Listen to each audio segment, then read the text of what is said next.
پاکستان تحریک انصاف کے سابق M N اے لال مالی نے کالا باغ ڈیم کی تعمیر کو مسترد کر دیا اور کہا کہ اس طرح کے منصوبے وفاق کو کمزور کریں گے۔ اپنے ایک جاری کردہ بیان میں کہا کہ کالا باغ ڈیم کے متعلق پاکستان تحریک انصاف اور عمران خان کی پالیسی بڑی واضح ہے۔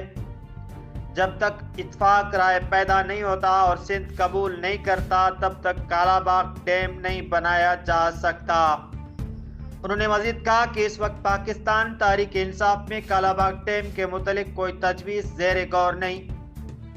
لال مالی نے مزید کہا کہ کالا باغ ڈیم تو دور کی بات، پاکستان تحریک انصاف کے صدر جناب ڈاکٹر عارف علی علوی صاحب نے 6 کینال کی منظوری بھی نہیں دی تھی، اور جب 6 کینال کی منظوری آصف زرداری نے دی تو سندھ کے عوام نے بھرپور احتجاج کیا اور حکومت کو یہ قدم واپس لینے پہ مجبور کر دیا۔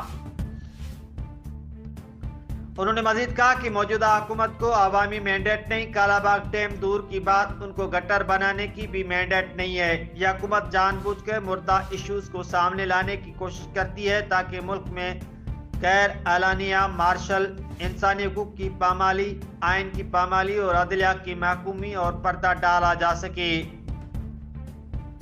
رپورٹ کر رہے ہیں ڈاکٹر ایم لال باغانی، بیورو چیف، عمرکوٹ۔